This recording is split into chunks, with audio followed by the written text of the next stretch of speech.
I'm Trek with 2Ks.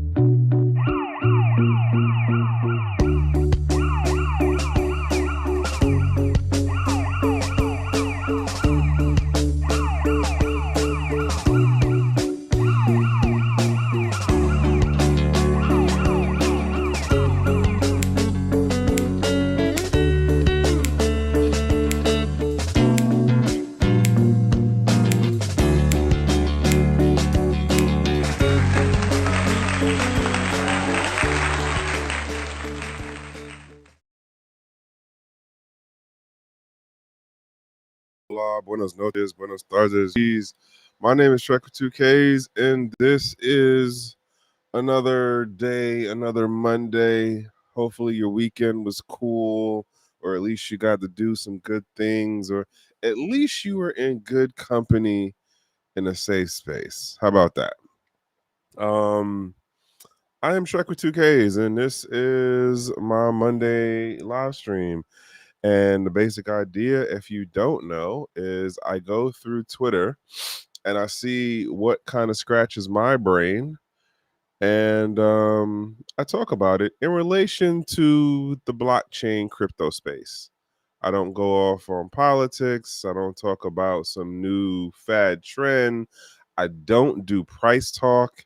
And I will say, I have definitely learned over the umpteenth number of years now to be so appreciative of not building a audience that in particularly, because if you don't know, Gentlemen of Crypto Network, I also have my own channel.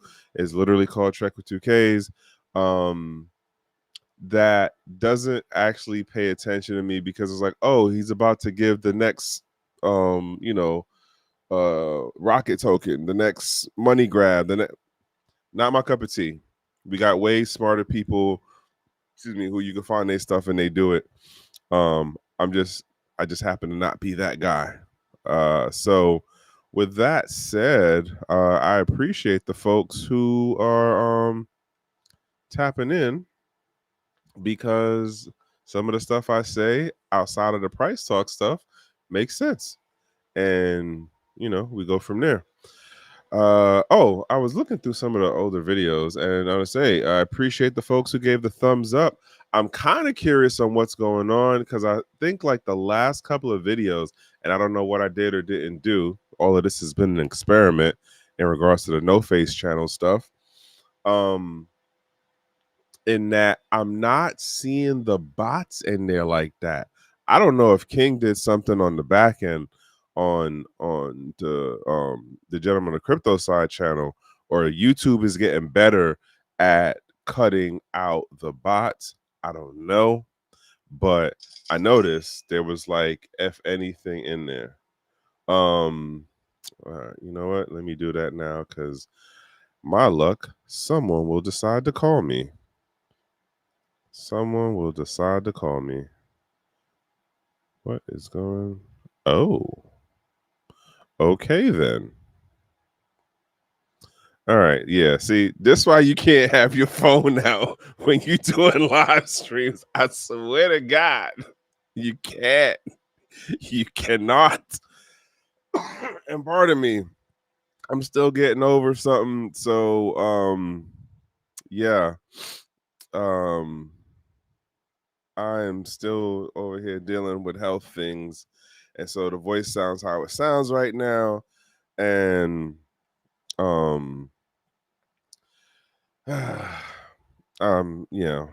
life is life, but it's not the end of the world. If you're a little sick one day, I'm still here. Blah blah blah. All right. So as we see, we got a clickbait title, and I didn't do any super deep diving on this. Y'all might know better than me. And then I got a couple of things that are kind of like more in the techie people's realm, as well as like the more old school ethos of the space. But we'll get to those, and you'll see what I'm talking about. What was the other thing? And I think I have a new account that I'm gonna end up following, and I'm gonna get into them. But BitMEX Research, I never really paid attention to it before like that. If you don't know, that's Arthur Hayes's folks, I do believe. I don't know if Arthur Hayes actually does the post for that, or is it like a conversation thing? It's like, yo, you should post this, or like, oh, I'm gonna send you over something and then push that through. I'm not certain. Um, but I just happened to go through the Explorer thing today, and I seen that popped up in the Explorer, and I was like, you know what, let me go check out the actual account and then like see what they're pushing. And it wasn't as much price talk stuff as I was expecting. And I said, okay, I think this might be one of the new accounts that I follow. If I'm late to the game, I'm sorry, y'all. I'm late to the game, right? As I've said for this year, like I'm inching back in to the crypto space, to the social media stuff, and it has been a slow toe dipping process. Like I definitely am not up on the late stuff like I used to be, because I was just on more, Twitter stuff. I was also, what's going on, Crypto Sadie? Um, I was also in more conversations with people who were also in the day-to-day part of it, whether they were on the trading side, the mining side, the like actually working with certain companies and stuff like that, and like, going to the different conferences. So I'm not in that same speed realm, pace, level of conversations. I still have things here and there, but it's definitely not at that same level anymore. Like in the 21, 2019, 2018. So yeah. But I still got some things that I'm throwing out there. And yeah. So we're gonna get into that stuff right now. Oh, I forgot to add this. Like, so for the image that I'm running with the thumbnail, that I went to Grok with, and I swear, like, Perplexity has an image thing now, I think, and Claude. I wish DeepSeek had an image feature, but they don't. Uh, I feel like it's still hell of improvements that need to be done with how Grok's image thing works, or maybe my prompts just suck ass. That could also be a part of it too. But nonetheless, let's get into these stories, and we'll start with this Binance Chainlink joint that definitely threw me when I read it. Like I said, part of me on the whole coughing thing, still getting over stuff. All right, so again, no, matter of fact, I was on CZ's Twitter page. CZ is another one that I think I might add. I'm not 100% certain. There's a level of, I'm not gonna call it gaslighting, but it's been a couple of posts that I've seen on like in CZ's thing where it's on some like you you're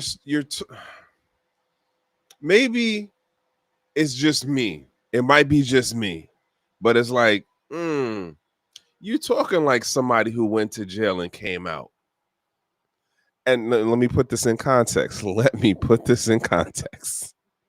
And before I get into this post here, there was the first post that caught my attention with CZ was there was apparently another account that was like, yeah, so CZ is worth like this much. And so he was like, I think that's kind of high, but okay. And it was like, no, but really, it's about not how much you have, but are you out here trying to do stuff to help? Like he's basically like being what's the phrase where it's not satirical. Damn, what's the like it's not self-righteous. That's not the phrase I'm looking for, but like he's on his philanthropy thing now. And then I'm reading and I'm just like, And I looked at the number and I was like, bruh, you obviously know how much you worth, but you out here playing in people's faces like you don't know what the hard number is. But more importantly, what it made me question is, what deal did he have worked out in terms of, like, he doesn't have he, he might have some type of non-compete, or like some kind of probationary period of, like, you are barred from blah blah blah industry for this number of years, right? And again, I haven't dug any real deepness into it, but it's just, when you look at his posts, it's just like, okay, so he can still talk crypto stuff, he can still repost Binance stuff, but he's not a part of the business of Binance. He's a part of the brand for sure, because he's also working out deals at the bilateral, governmental level on stuff. So it's just like, what kind of, and I don't know what it's called, but it really makes me wonder, because I think honestly, he's probably gonna make more money now and be able to move in a whole different way now than compared to if he would have stayed with the company and went through all of the prosecution and BS that the US was throwing at him. Now, damn it. Harder. In relation to this this post, let me read it out. BNB Chain, one of the world's largest blockchain ecosystems, backed by an active global community of developers and users, has adopted the Chainlink data standard to make official US Department of Commerce data available on chain. Now, why I'm wondering or curious or scratching my head, I tell y'all, like, the reason why this whole thing with the Twitter post stuff goes is because it's like, it's short, it's a short phrasing, it's done usually in like a short think in terms of words, advertisement kind of way, especially when it's a company, right? And so it's like, oh well, this scratches my brain.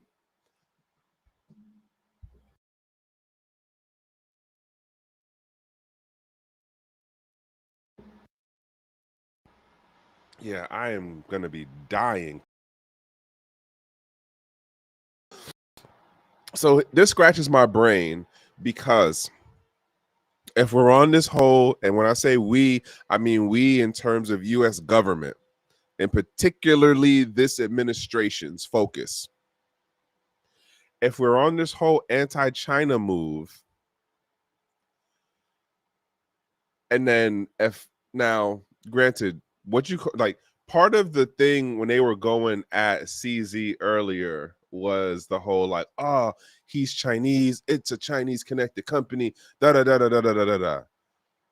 But then the new guy who's the CEO head of it, he's so um World Bank connected, like, yet they still let him do what he does now.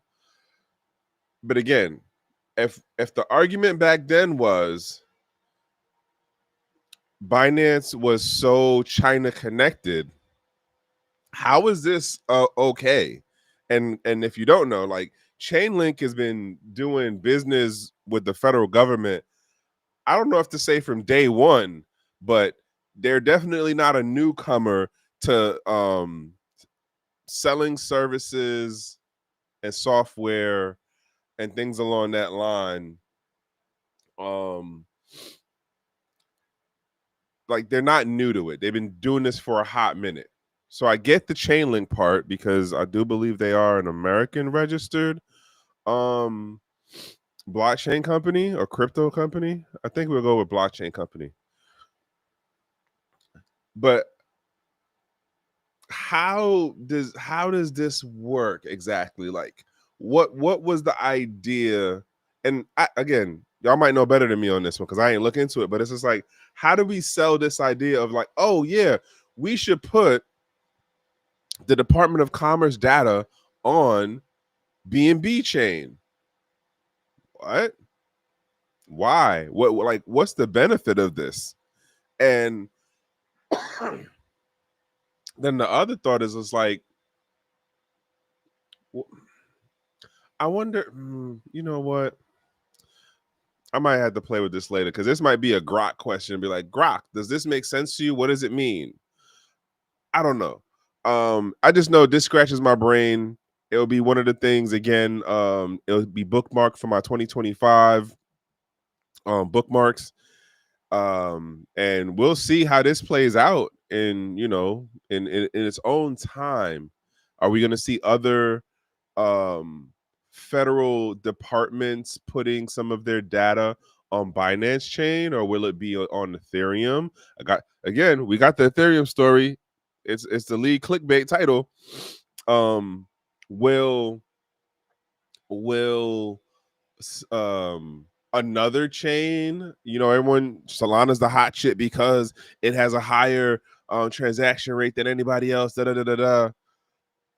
Will they be the ones that get to pick up some other department? Will we see other nation states, other governments around the world doing this thing? And again, like, if you look at how Binance been moving on the international scene, like, you know, doing government level development, I'm surprised this wasn't done someplace else already. Like, I'm surprised about that.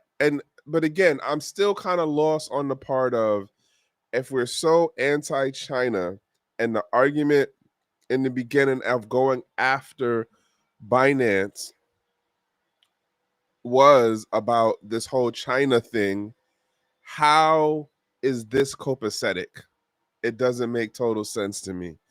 But enough on that. We're gonna move on to the next thing. We'll see how it play out. Yo, okay. All right. For those of you who've been around for a minute, what is this? 2 years ago now? 2 years ago? So, damn.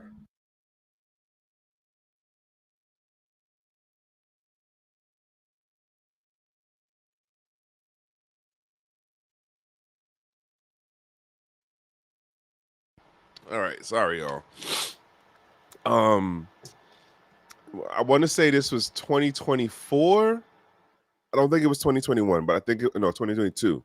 I think it was 2024. No, wait. So it might have been 23. This might have happened in 23. I don't remember, and I'm not going to bother looking it up right now. But if you have been listening to anything that I've been saying a year, it had to be 23 because I've definitely been talking about this for more than a year.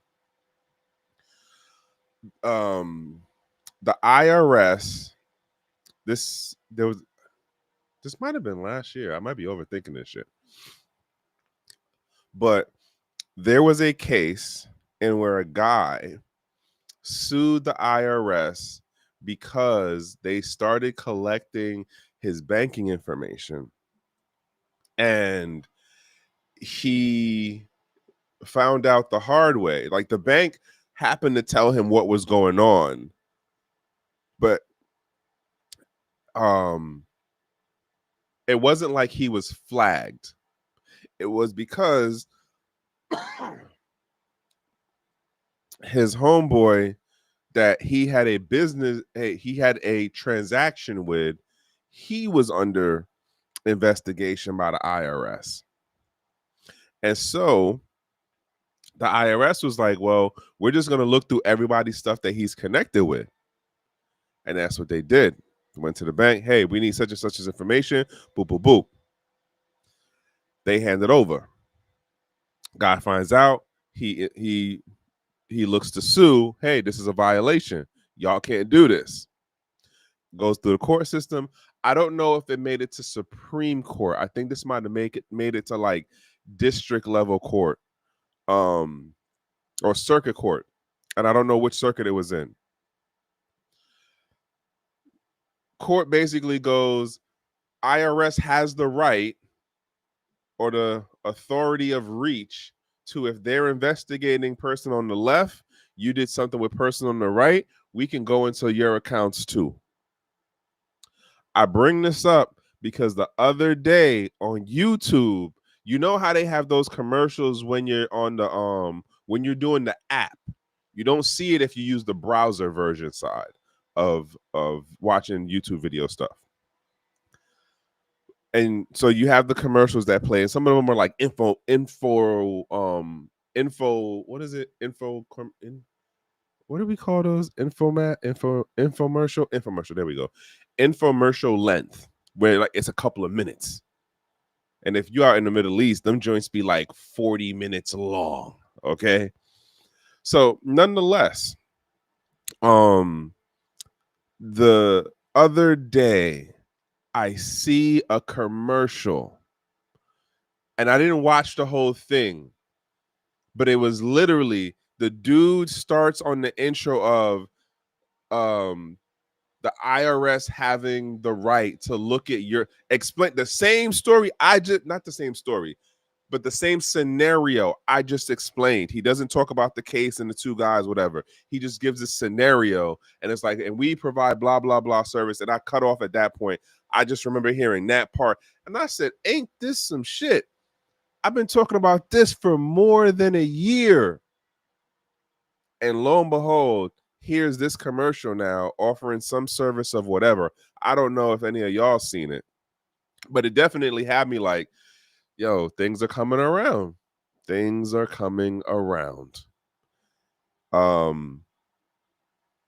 Still we got the other issue of the bank out in California. The FBI went in and raided all of the safety boxes. Let that sink in. And that case happened before the IRS case. And then they think that was like maybe 2 years before. Those folks are still in court fighting for their property. Pardon.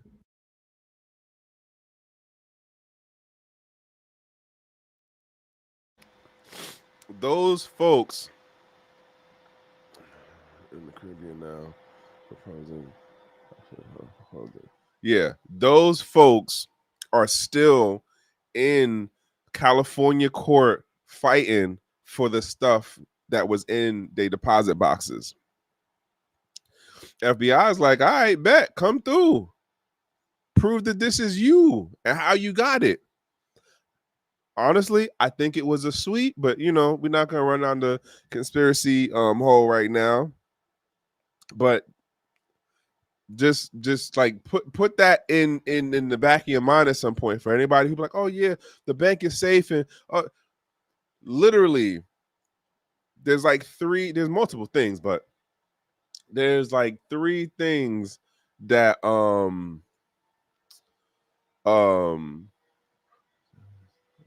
what accounts that have substantial funds in them aren't being moved for the benefit of the state. The premise is wait, but okay, hold on. Here's why that doesn't make sense to me. Because if it's for benefit of the state, are we saying benefit of the state of the nation state? Or are we saying benefit of the state? Because if it's benefit of the state, as in California, what does that have to do with the FBI? That's a federal level thing. That's a nation state level thing. You see what I'm saying? Like, and as far as I understand it, that wasn't what they were arguing, and they're not giving or have not given any substantial reason as to why, even though the warrant they had was for a specific box. It was for a specific box. They went and took everything in the room. So you see what I'm saying? Like, make that part make sense. The warrant was for one specific box, but you went in and took everything in the room. Not just the one box that the warrant covered. That doesn't connect to me. If that's the premise of, oh, well, this was for the benefit of, but then why'd you get the warrant? that said you could only go in one box? Should the warrant not have said you have access to all the boxes? I don't know. But nonetheless, those folks are still fighting for their stuff. Those folks are still fighting for their stuff. So here, again, CZ, I'm telling you, like he moving different. And I don't know if it's just maybe I wasn't paying attention to CZ posts like that pre-jail, pre-prison, prison. He wasn't, excuse me. He went to prison, not jail.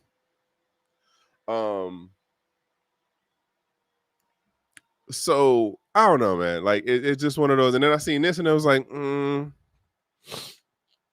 okay, sure. Yo, okay, bet. Here's another thing in relation to this particular post. Am I the only one hearing not gremlins, mumblings or grumblings of the orange man sort of seeming like he's presenting certain things that might be Joe Biden reminiscence in sort of in terms of the mental aptitude? And I've heard it from more than one commentator, and not within the mainstream media side of things. But granted, you remember how they was all calling him crazy and they had all these like experts talking about his psychological state in the first run. And I feel like, and granted, I'm not paying attention to all of his talks and rhetorics and blah, blah, blah, but it definitely seems like there's a difference in his soundbite stuff that he be saying now versus what he was saying in the first run. Is it just me? I don't know. But yeah, this whole thing of like, we have a crypto president, he's going to be the one. Again, like, I definitely don't know the conversations that CZ be having. Obviously, they're way above my pay scale and above my echelon, right? But it's just one of those like, like, what whispers are you hearing? And when you say like crypto president, are we saying crypto president in terms of, oh, crypto is being good for everyone? Or this is like, oh, crypto is going to be good for those who, excuse me again.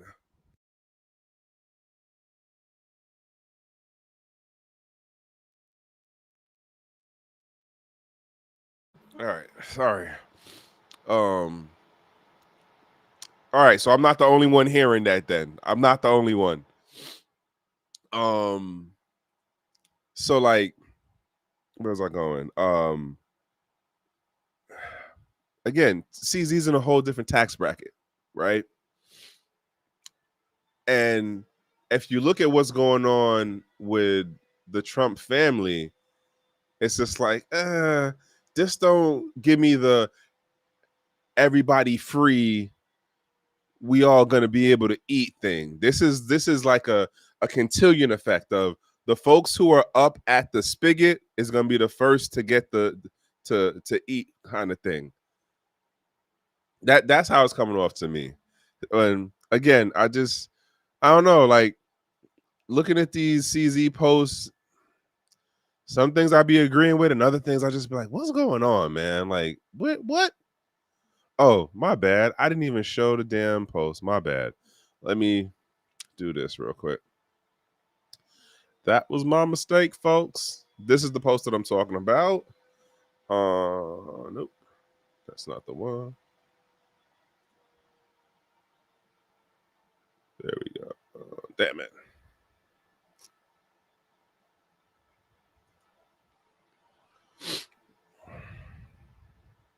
Okay.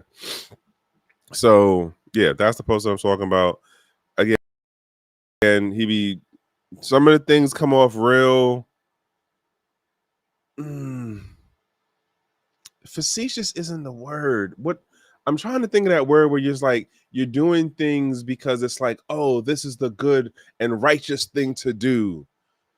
And then he says other things that does other things where I'm just like, showing that real business acumen, sir.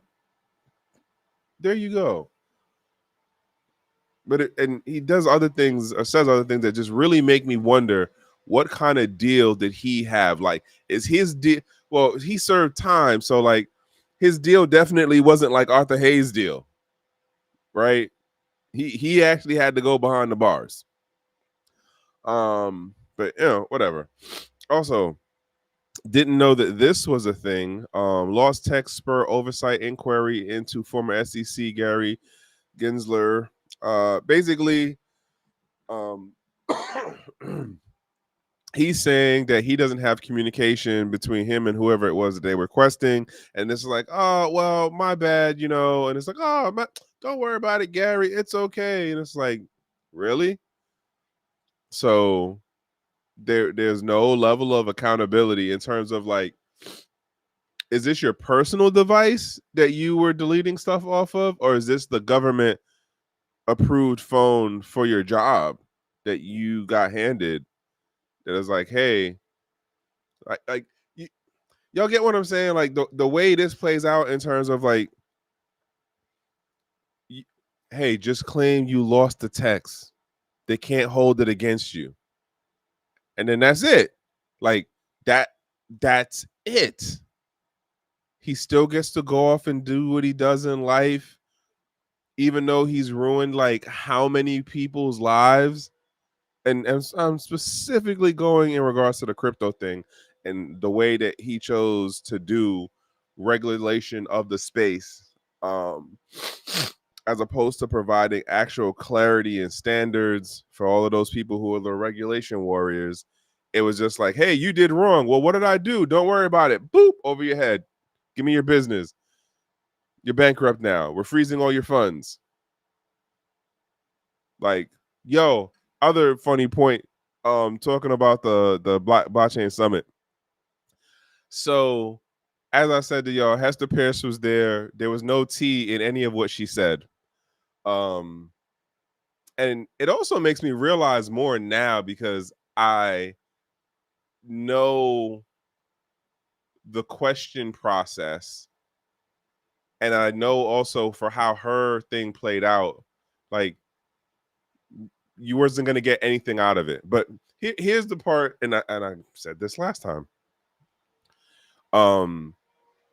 You can't have the prison person talking to, like, you can't have the commissioner of the jail talking to the other commissioner of the jail and then trying to give you the insights of a prisoner and like the change and reform that they would like to see that's actually appropriate, relevant, and beneficial to the people actually in the lockup system. You see what I'm saying? And so here's where I realize the dishonesty plays out, in that she does this thing where she does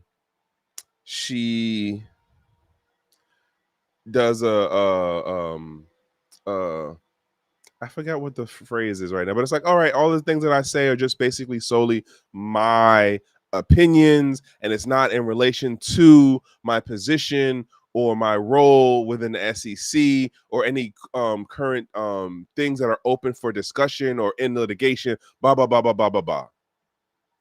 Make this make sense to me. If you are talking in that capacity of you as the individual, not as the commissioner, why then do your questions have to be cleared by the place you work for? So you're not talking in the capacity of you, the person.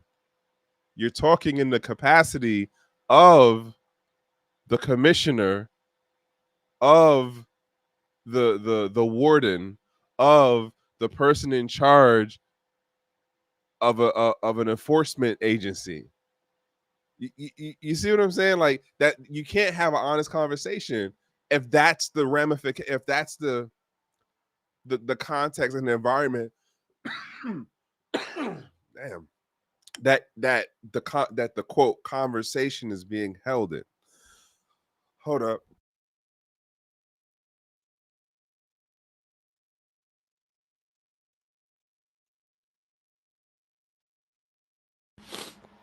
That is not an honest conversation in my book. And I don't know if I had mentioned this before. Whew.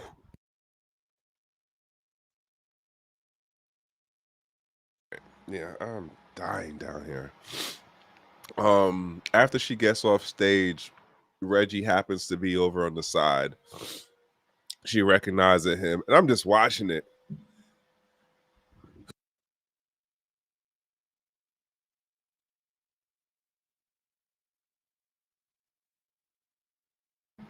All right. So yeah, I just watched it and it was just like, that's hilarious. They have a little couple of words or whatever. It's just like, yeah, well, if you have any questions or anything, like my office is open. Blah blah blah blah blah. And this is like he comes over to me later. He's like, yeah, I shouldn't have talked to her. My lawyers are gonna be mad. I was like, I believe it. I believe it. Because if you don't know, he's in litigation with the SEC um over, how they treated him and the whole Veritasium thing. And so, as I've said before, there's this slow creep thing happening with other companies and players in the crypto space. But so far, it doesn't seem like anybody's saying anything to him and walking back how they treated him. But that's just my take on looking at the situation going, it looks kind of funny. And again, this guy, no accountability. He just gets to go on to life. And, it is what it is. Okay, hold up.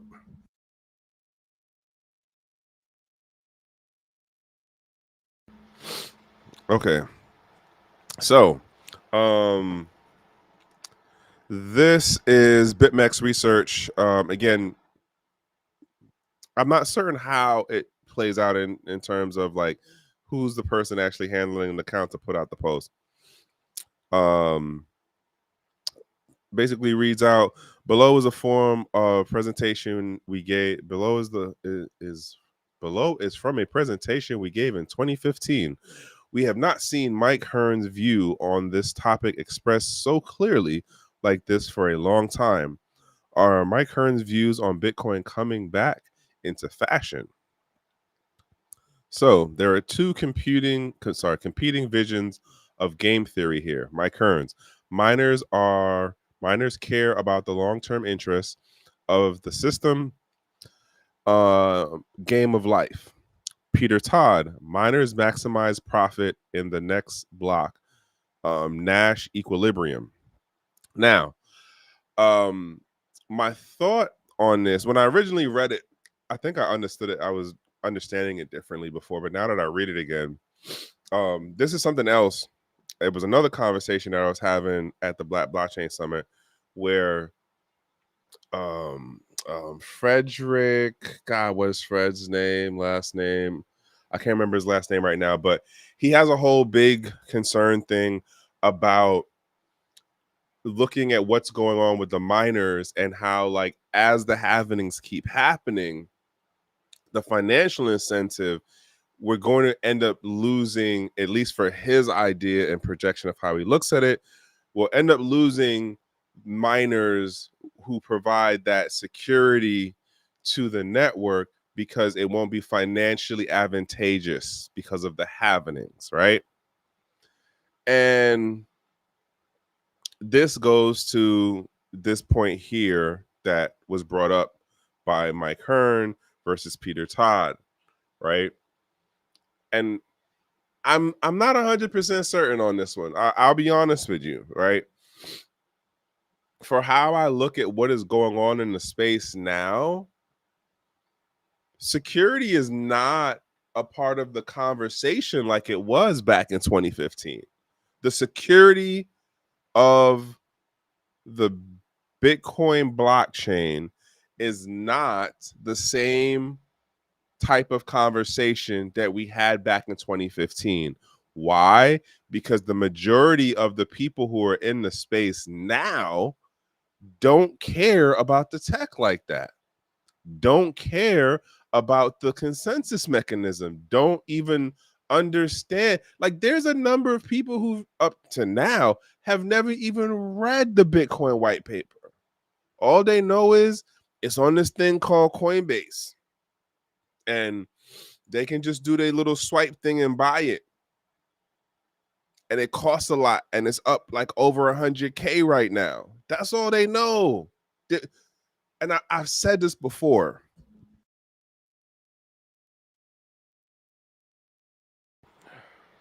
I have said this before. There is, damn, I forgot what I said before. Ha. Yeah, okay, bet.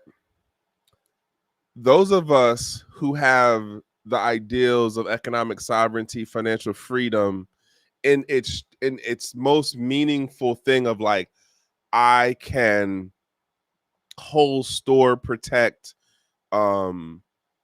transfer, save this thing as a financial instrument at my discretion. The folks who also understand that that means like there is loss that comes in with that if you are not being due diligent, that's the minority of the folks in this space right now. Majority of the folks who are moving around in this space now, and I'm not saying that they weren't the money bag, the grifters, and all of them. I'm not saying they weren't here before. What I'm saying is those that mindset, that thought process, those folks are the majority now. They're not the minority like they were back in the day. Like, even on the end of, excuse me, like, what is, and even if you look at it from the standpoint of how consolidated the mining aspect is of of of uh of of crypto in general now, but specifically in regards to Bitcoin, like, the mom and pop level of it isn't what it was back in 2015. It's more company, corporate, cooperative, collective based now compared to what it was back then. So it's just like, I get you, but I don't know if I agree on it. And like, and here's the other part, and this is going to play into another post. When you look at what's the thing called, the block wars, right?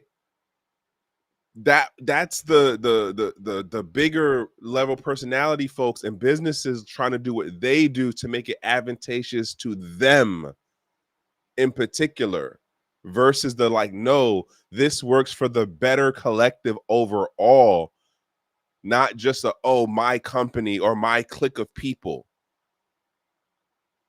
I don't know if this still prevails. Like, do people care about the security of the network like they did back then?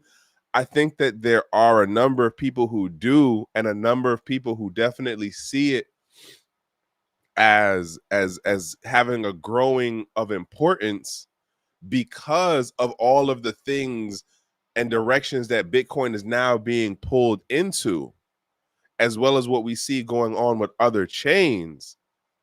But do I think that's the prevailing mindset, the Mike Hearn joint? I don't know. I think Peter called it back then. Granted, he might not have given a timeline of like, oh, this is gonna be like it's gonna be from now 2015 forward, or like in the coming years, this will be a more prevalent thought process. I don't think that was how that conversation or that statement was put out there, but I can see it. Like, I can see it. Like, I don't know. That's just me, I guess. I'm also trying to write a note. So for what my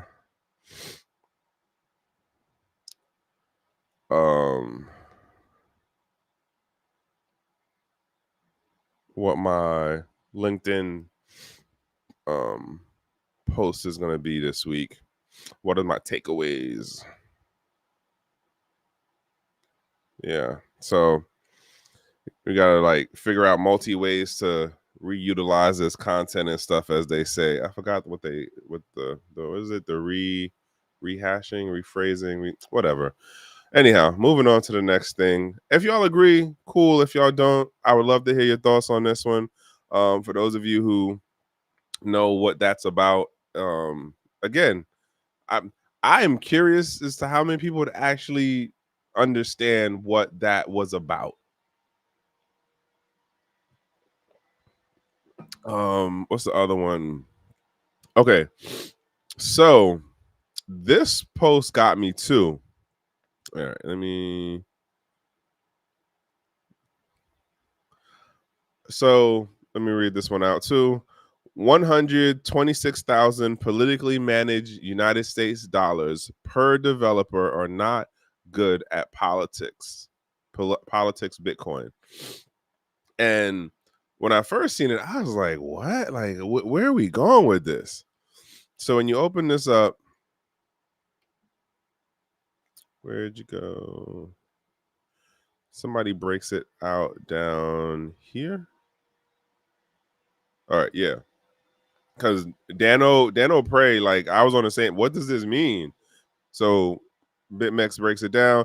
It means Bitcoin price is going up and the USD is going down. The USD is managed by political leaders.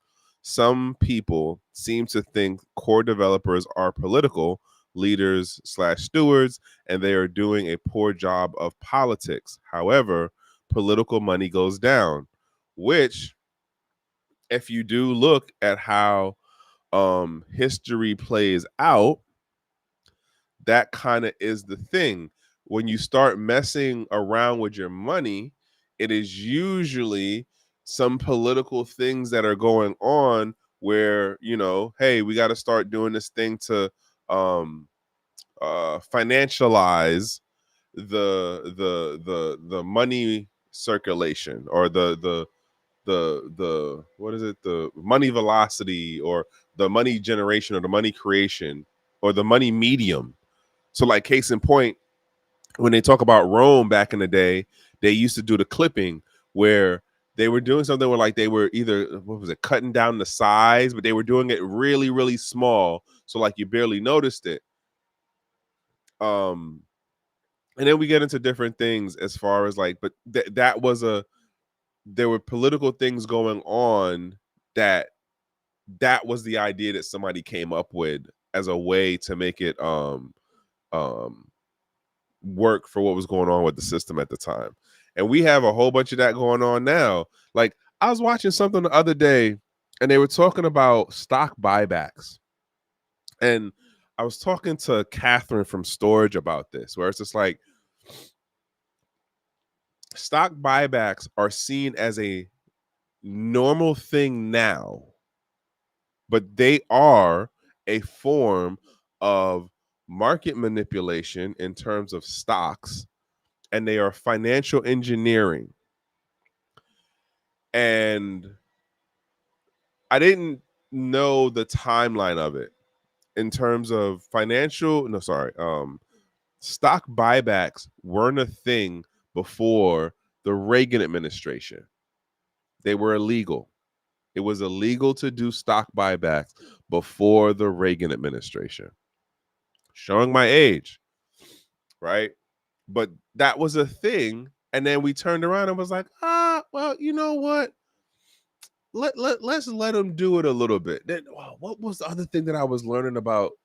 I was listening to somebody break this down too, about like how, what was it, 401ks initially started out as a loophole in the tax code. And so companies were like, all right, bet we have less financial liability. Like, is yo, like the number of things that we see as normal and as a part of the system, or as like, oh, this is the best common practice. This is what everyone does. This is like when it first got introduced to the public, it wasn't um the hot shit item or the best common practice stuff that we see it as now. And then the way that we sell it to the masses, because like all you need is to get past that first generation. Case in point with pensions, apparently 401ks, I forgot the company that first started it, but they did it by themselves first, and then the government was like, oh, we should push this out to other companies across the states, and then eventually everyone else picked up on it.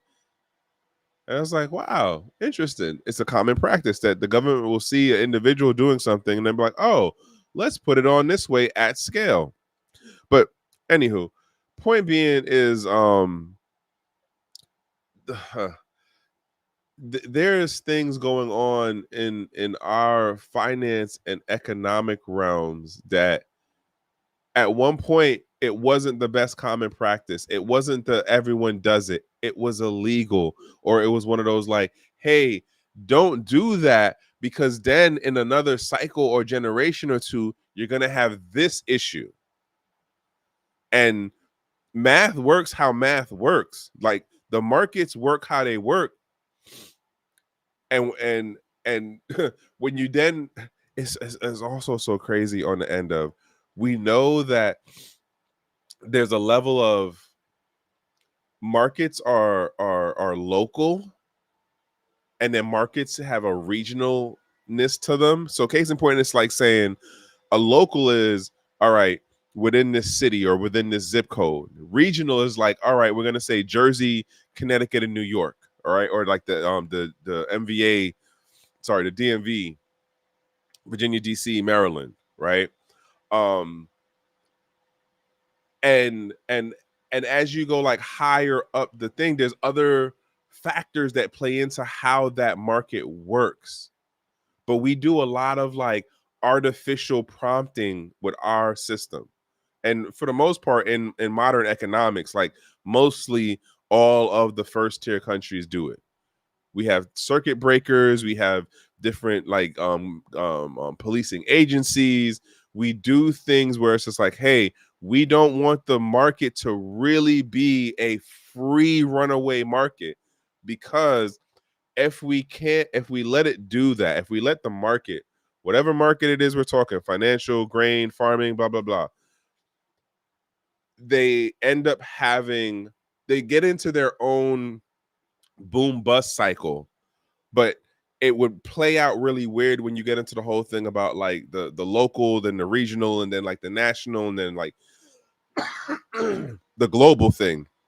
So we have these things like um the FinCEN, the SEC, and stuff like that, and like other financial agencies, to give more of a coordination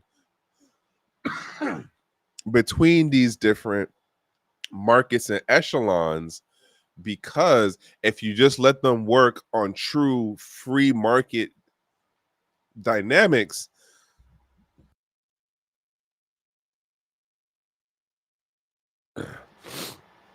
the cycles wouldn't necessarily sync, and it'd be too kind of chaotic to operate in. And then there's the other part of like the people who want to be in power and be greedy can't be greedy the way they want to be greedy, you know? But anywho, enough of me rambling on that. Let's push up to no.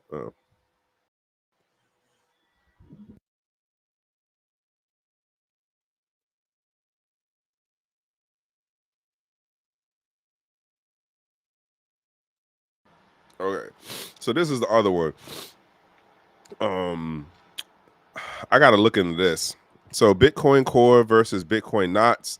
The op return debate is actually what the op return debate is actually about. Um, again, like I said,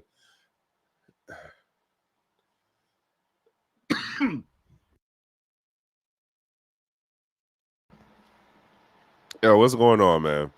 Yeah, bro, and it's really more so because of how the lights and stuff are set up in this particular room and where I'm at. Like I'm heating up, and the whole talking thing. Like, I never realized until a while back of like how much like just the dry mouth thing plays into effect.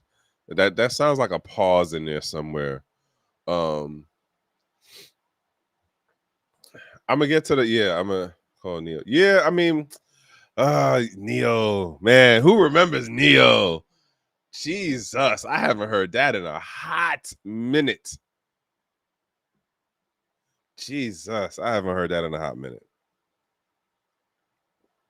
But yeah, but what's up to you, man? Like I said, I'm a little under the weather. I'm actually getting over. I was way worse than this a couple of days ago. But to this thing about what is going on between the crypto core and the Bitcoin knots, I definitely want to look into it. And like I said, today's thing was going to be a little bit more technical story related, because this is one of the things that scratched my brain. As I also said just a couple of minutes ago, like most folks don't care about this technical side of what is going on, because as long as price go to the moon with Bitcoin, all right, whatever y'all talking about on the back end, that don't really mean nothing to me. Again, most in my mind, most of the people who are in the space now don't care for the early day ideals, and in terms of like the true or the purest, quote purest, meaning of excuse me, economic sovereignty and financial freedom. Like it's a protection thing. It's a not just a, well, how do I just get the value without doing any of the work or having any of the responsibility to it. Like this is a part of it. It isn't saying, I'm not saying that you got to code or you got to be at every meeting or you got to be out here, preaching it down all the time. But it's one of those, like, this should be an aspect that you should have some level of awareness of, because you better understand, is this something that is harming my economic sovereignty? Like, like case in point, Ethereum and Ethereum Classic is the perfect example. What is that? Not BIP. The protocol 5519 or 1955, or what is that? 55.9, whatever. I know there's a 5 in there and I know there's a 9 in there.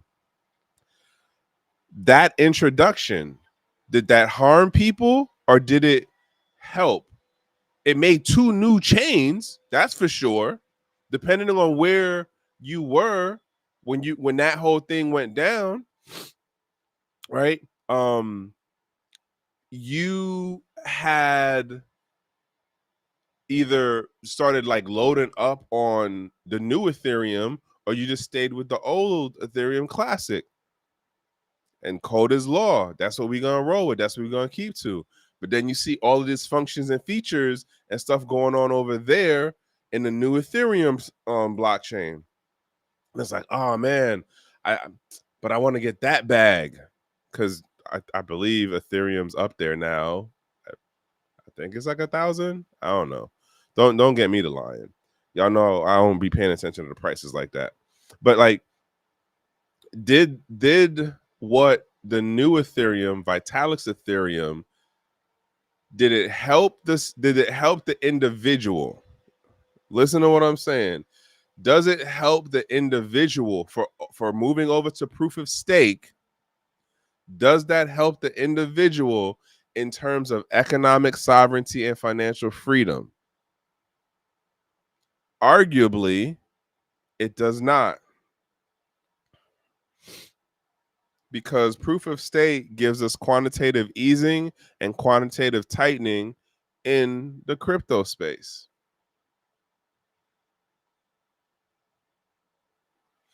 And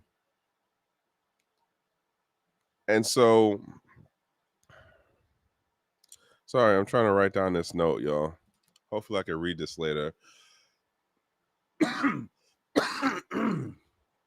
So, like, was that helpful to the individual? Did that harm the overall ecosystem?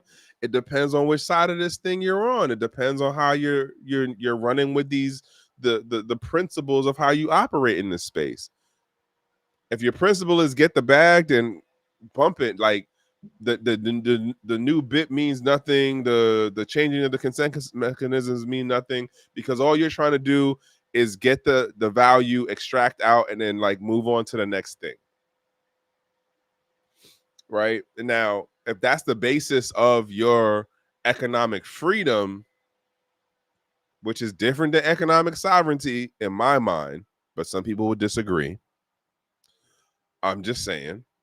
Um, like, just again, these are the things that scratch my brain. And I'm not telling anybody they got to be a coder or they got to be super technical and a purist and all of that stuff. I'm not even telling you to, hey, Bitcoin's the way to go. I'm not telling you Ethereum's the way to go. I'm just saying, if you're really trying to run on this thing of economic sovereignty and financial freedom, or you might just be running off of financial freedom, screw economic sovereignty. Hey, that do what you do. Do what you do. Right? But again, this is one of the things that's going on right now. The Bitcoin knots versus it's a or. It's not a, well, this says versus. The caption says or. I don't know. I got to look into what this is about though, because I am actually curious what this is about for what's going on with Bitcoin. Yeah. What was the other one? Oh, well, and again, this other one by BitMEX research also goes into that point about um the block size wars, which that's a book, y'all. If you didn't know, it is a book.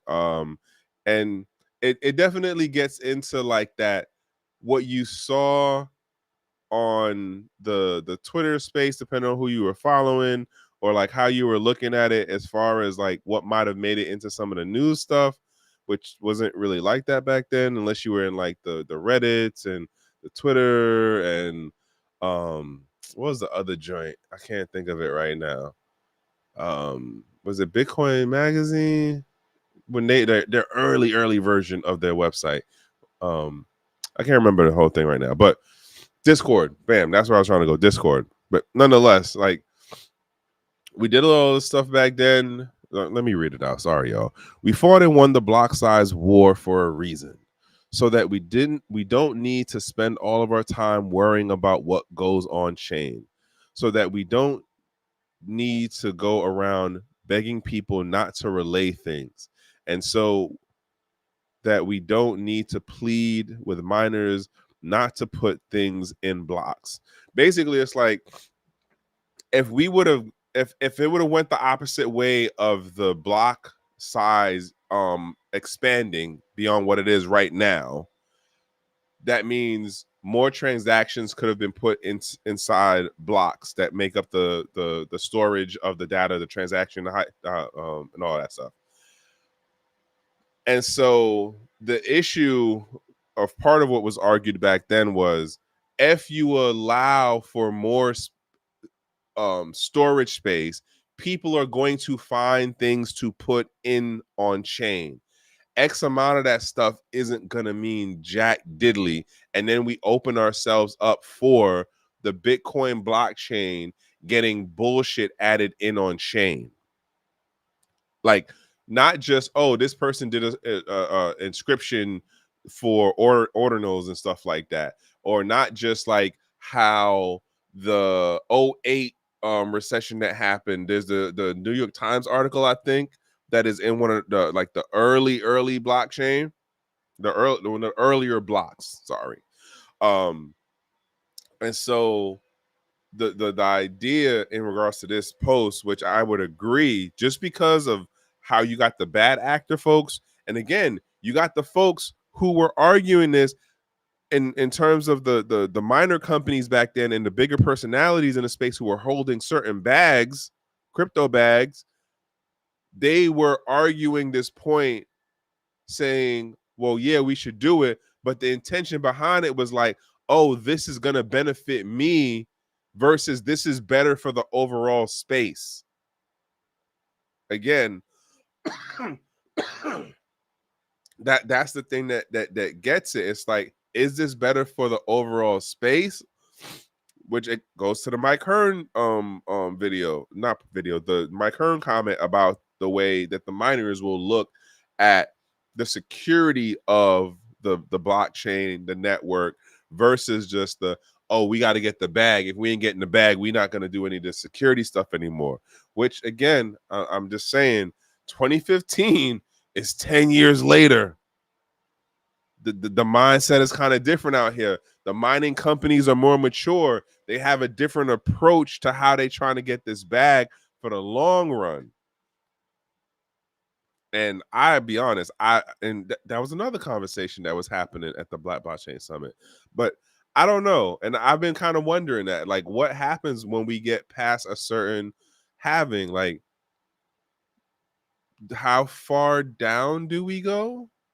Until it's just like, like, what'll be the first big mining company, mining collective, that side of it, not the company selling the Pixes and Axes, aka the miners. Like, who's gonna get bought out first, or who's just gonna be like, all right, this ain't the thing, boom, we selling everything off? Like, who do you sell all the ASICs to? But like, you know what? Let me not. This joint happens. Government shutdown pushed investors to Bitcoin as safe haven asset. I don't know if I agree with this statement, but it sounds cool because of what's going on if you're a federal employee, which I can't even imagine how many federal people, if they're not involved in the S&P 500, are in crypto right now. Granted, there probably is a bunch of people like, yeah, I went on my Coinbase account and I bought some Bitcoin. Word? Really? Is it still on your Coinbase account? Do you really then have the Bitcoin if it's still on your Coinbase account? I'm just saying, economic sovereignty includes possession. And for how possession is defined now, thanks to how things work within blockchain, I'm just saying. So this was the inspiration for the clickbait title. Chinese citizens can now own Ethereum. Nothing stopping this train. So who's that? Coinvo? I just happened to see it. And I made this point at the Black Blockchain Summit about how, like, at this stage, and I was on a DAO panel. If anybody is with or in the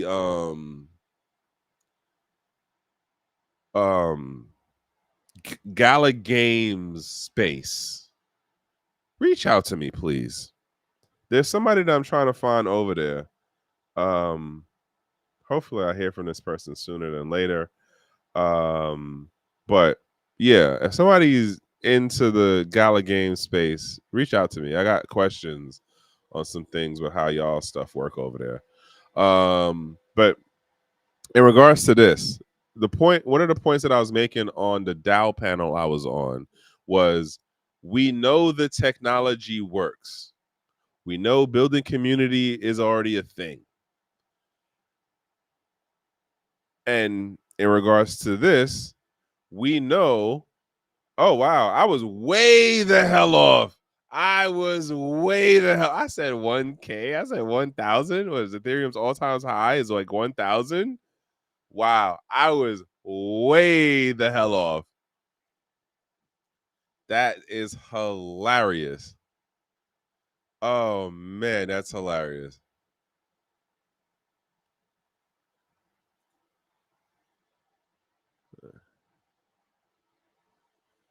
But that's what I'm saying. Like but it wasn't I feel like the Bitcoin core folks got what was going on. Like they understood what the knots were arguing, and it makes sense in terms of the technical side, the financial side. But it's just like human nature and just people being assholes is too high. Like I hear what you arguing, and then some of y'all was definitely being disingenuous. If you read the book really breaks down like who was doing what, who was saying what publicly, and then like how they were like conspiring on the back end and like separate meetings. It gets crazy in the block size war thing. But this part of um Ethereum, like people in China already had access to Bitcoin and Ethereum and other crypto prior to this quote thing being posted. And well damn, I wasn't doing the social media, I wasn't doing the YouTube side content back in the day like that. But um uh what was that 2019 2018, like the Chinese version of the Supreme Court had already accepted that blockchain could be counted as evidence. There was another story that came out in like 21 or 22. Oh man, pardon me. About how what was it? Uh, like you could get crypto, but you couldn't use it as um official currency. So like the the the misinformation, the confusion, the y'all not really catching it on this side is the, and when I say this side, I mean in regards to the West. It's like these stories already came out. These things have already been a thing, and y'all are just catching up to what it is, even though it's already been there. Like, and then even if the government is like, well, y'all can't use it as money, people are doing whatever it is they're doing with it.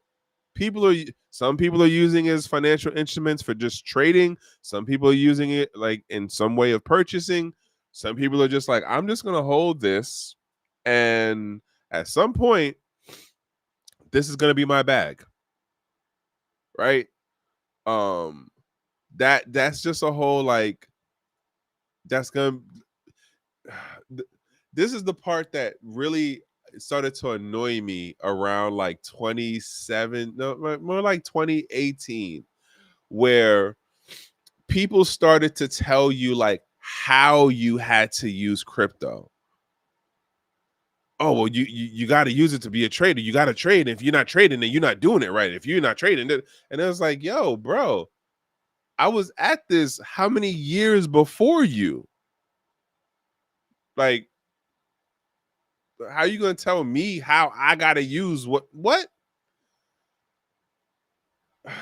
Nonetheless, yes, clickbait title. I think in my mind, at the end of the day, though, like it already was there. People already had it. The question is, are they using it for a monetary type of financial instrument versus just a trading mechanism of financial instrument? And I would argue most people over there are probably using it as a trading mechanism. The technology works. It does what it's supposed to do. That's it. That's all we got. All right, last joint, and then I'm out. And I'm actually surprised I made it this long, honestly. Yeah, the throat was killing me, and that's definitely a pause. That's definitely a pause. All right, so and I think I got this one from CZ2, but Peter Back. If y'all don't know who he is, you can definitely Google the man, look him up. He kind of has a symbiosis with this whole crypto space thing. Evidence piling up that censorship resistance and curbing spam are fundamentally in conflict. The internet physics of this are that A, prioritizing fighting spam conflicts with B, privacy and censorability and decentralization. Prioritize one. So what is he saying here? And when I read it, it was just like, oh, fucking like the light bulb moment, right? In that the short of it is like, hey, in order for us to have like better counters to spam and like fighting spam, you have to implement things within code or with on in the um tech stack of the internet that collect more information, which then brings you to its anti-privacy, which then brings you to there's censorability. It like having spam filters means whatever it is you're using inherently has censorability.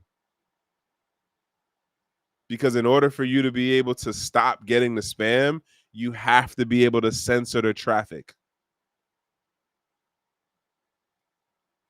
And it's not necessarily crypto, but it's like related still because it also plays into the part of like, how do you disincentivize people or stop people from putting bullshit on chain? And bullshit is like bad data, random stuff that arguably you don't need to put on chain, or if you're just putting stuff on chain to fill up space. Like, how do you get that? How do you filter that spam? You have to put in more controls of censorship in order to stop the spam. That's it. Like, simple but profound, y'all. It might not really mean or matter to X amount of folks, but in my mind, it was a good post. In my mind, I should tag Rick Dudley in this one. Matter of fact, we're gonna do that right now. What you think, Rick? He does not use his LinkedIn account.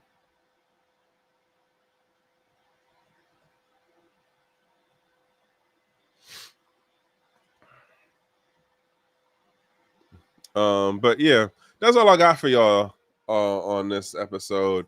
I got a couple of final thoughts, things to take away, at least four. I doubt I'll write four things out. I might combine two of them or just do three, maybe even one that combines three of them. I don't know, but I'll at least make one post this week on LinkedIn. If you don't know, my LinkedIn is actually Trek with 2Ks. And you can find me over there. And I say sometimes, yeah, at least half of the time be kind of spicy. Some of the stuff. But you know, it is what it is. It's just where I'm at with how I push my stuff out on LinkedIn. That is the more as Eli the computer guy talks about, it's displaying the brain nipples. Displaying the brain nipples. Yeah. Nonetheless, folks, it is a Monday, and as I said in the beginning, I hope you had a good weekend. If it was uneventful, sometimes, having an uneventful weekend is a good weekend because it could get crazy for a whole 24 hours. You just like, oh my goodness, I just need this day to end, right? And then other times, if you got, good company with you, you having good laughs, you having good food, you recharging the batteries, however you recharging those batteries in order to deal with this Monday. If you go to work on Monday, if you go to work on Tuesday, hey, hopefully it worked out for you that way, that you recharge the batteries and then, you put on your game face come this Monday and you did some productive things. For those of you who are dealing with the federal shutdown, like, Positive vibes out to you. My heart goes out to y'all. Lord, I was literally talking to somebody today earlier. They got let go during the initial downsizing thing in the beginning part of the administration, and we were saying, like, we knew it was gonna be chaotic, but we didn't think it was gonna be at this scale, and we didn't think it was gonna be so fast.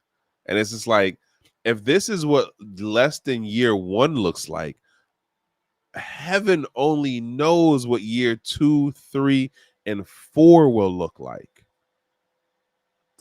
But nonetheless, man, I'm wishing the best for folks out there. I truly am. That's what I got for y'all. So as I say, from one human to the next, the best that I can wish for you to be is in a safe space, in a safe place, and in good company. And I'm Trek with 2Ks. Please do the share, like, and all that stuff. Check over the original channel, which is Trek with 2Ks. I appreciate the thumbs up on the videos that I've been doing this like last month and plus. And if y'all could just throw it out over there too. Other than that, y'all have a good evening. And I will check y'all out. And we go from there.